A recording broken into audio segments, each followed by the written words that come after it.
Welcome back, folks. This is Tommy, Help with Gadgets, and we're going to take a look at these two interesting knives here. This is the Reeve knives, large Inkosi and the small Inkosi. And according to the box here, this is the Insingo blade, and this, of course, is the Tanto blade. So very similar knives. Same model, just different blade shapes. And this one here is actually the first Reeve knife that I have owned. This one here is on loan to me from Mr Eddy, and because he knew I had this one coming in, and he sent this one to compare it to.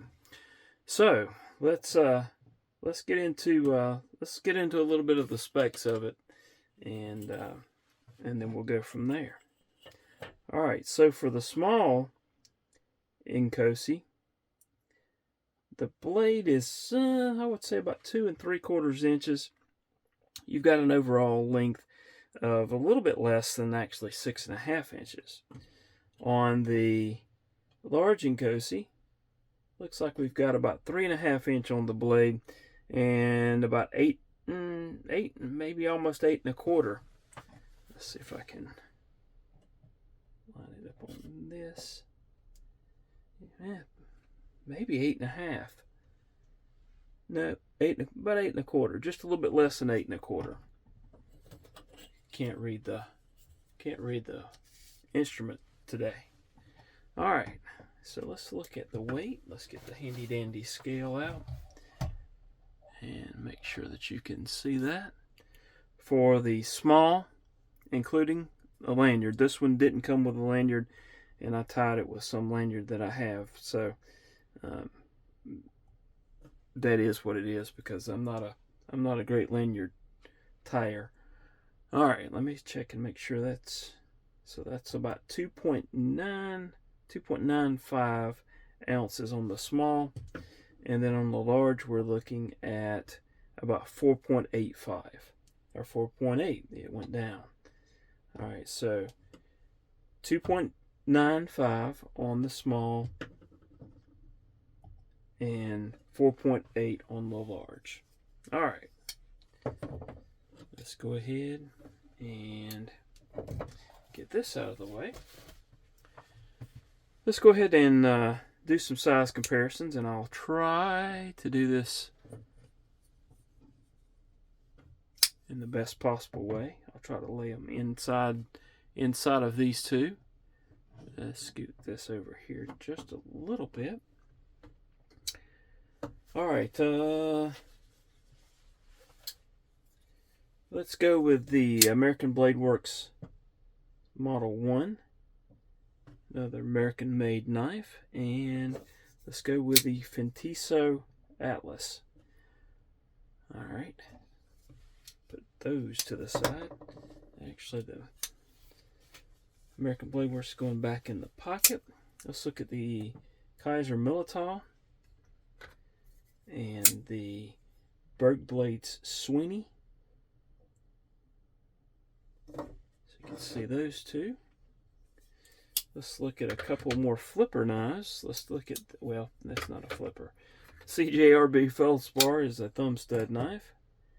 And we'll look at a flipper knife, that being the North Arms Sky High.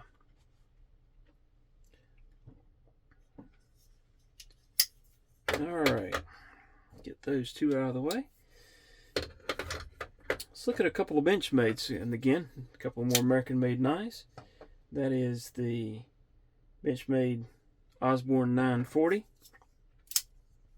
and the Benchmade Bug Out. All right.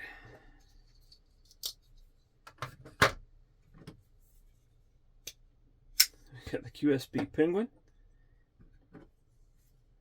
and the Demco Shark Cub.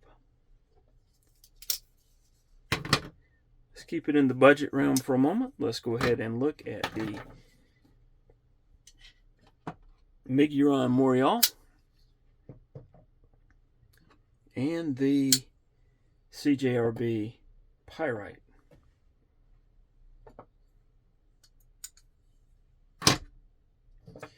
All right, and then last but certainly not least, we have the Microtech MSI, which is actually larger than the large Inkosi, and the Kaiser Cyberblade, which is shorter than the small Inkosi. So we've still not got a knife that's shorter than this one. All right, let's look at the. Let's close them up and look at how they would be in pocket as far as this way. Actually, let's do this right here. And here they are compared to the MSI. So the MSI takes up more room. The Militao, so more along the lines of what this would take up. The Benchmade 940 and the Benchmade Bug Out. Then we'll look at the Penguin.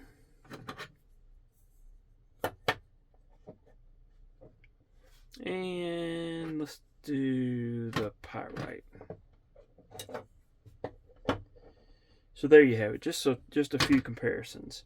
All right, let's look at thickness, and we'll go ahead and grab this against the, well, we'll compare them to each other first. So there you can see the thickness there. The large is a little bit wider. There it is against the Pyrite, and I'm going to guess this is probably about the same as, yep, about the same as the small there. Of course, Bug Out's going to be a thin knife, and that's pretty much what you're seeing right there, as well as this one. It's the Bug Out's a little bit thinner than the small Inkosi. This is the Militao. Militao is fairly thick, so, well, I don't need that one. I knew I'd get mixed up when I was juggling knives, so let's try that again. So there it is with the small, and here it is with the large Inkosi. Pretty much the same on those. Okay, I think that'll do it. Let's look at how both of these knives fit in pocket. I get a pair of pants out here that I sometimes wear, and we'll slip this one in. You'll see how that fits in pocket, and then you can use that lanyard to help pull it out. And then the small. So there's how that one does. Okay.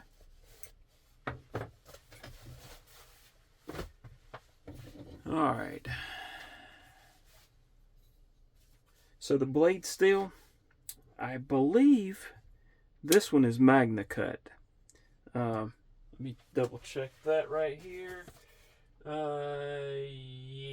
Yes, that's Magna Cut. This one here, I'll have to find out from Mr. Eddy, because I don't know what that one is.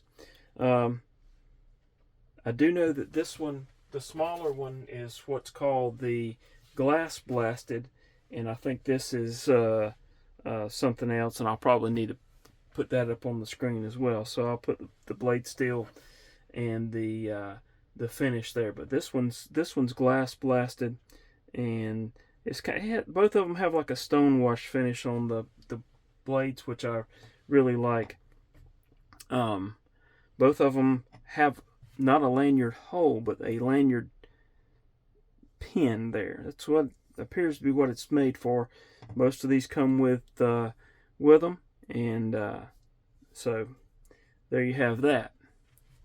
If you like lanyards, then, and I've seen some pretty cool ones with some different beads and such. Jimping, there's jimping here on the top of this knife if you're holding it. It is comfortable in hand, and that jimping is slightly aggressive there, but I think that's a good thing. There's jimping here on the top as well. This one is surprisingly comfortable in hand as well, although it's barely fitting the four-finger grip there. All right, we'll go ahead and talk about how these feel in hand. Both of them are do feel good in hand. They've got a rounded crown there on the tops of the blades. I think, if I'm not mistaken, I should probably not tried it. Yeah, I can almost do it. Let's try this one.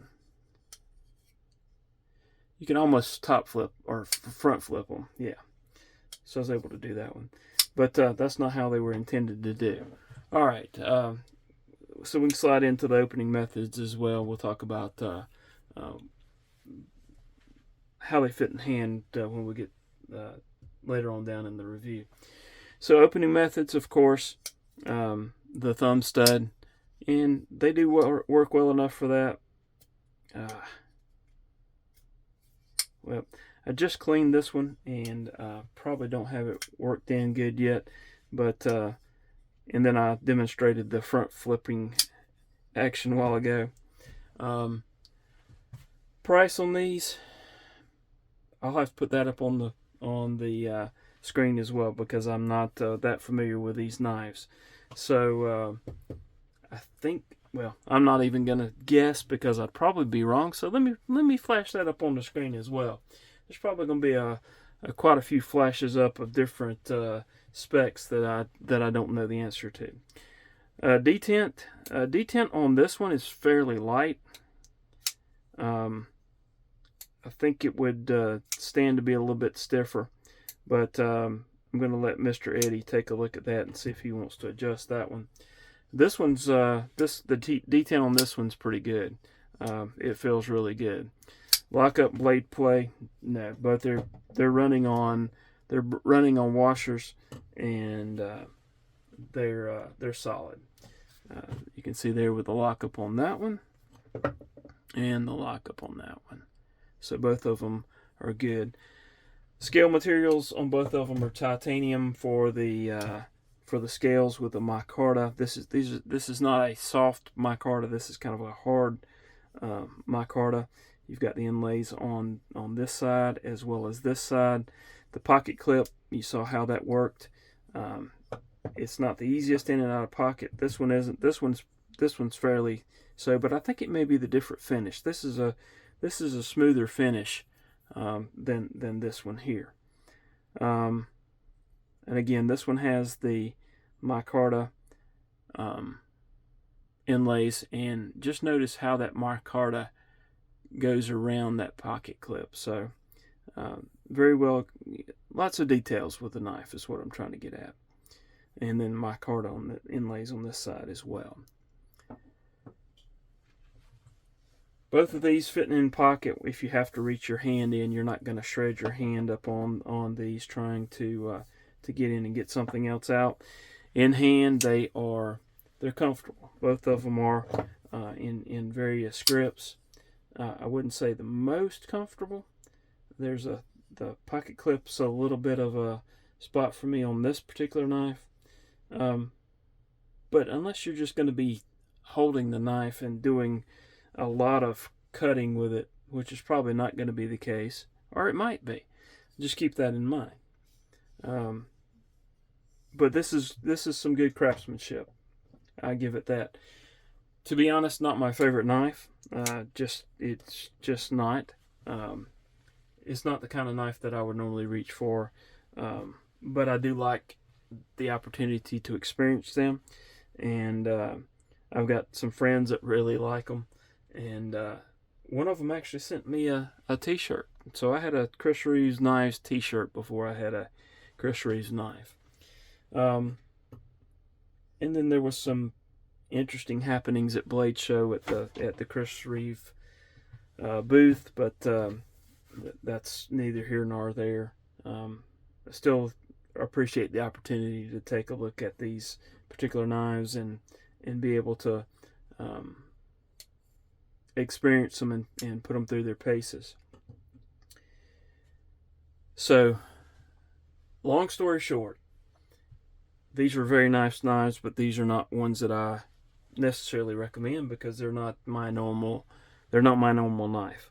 There wouldn't be ones that I would choose to get, at least this model. Now, I haven't tried the other Chris Reeves knives, the Sabenza or the Umnunzan or whatever it's called.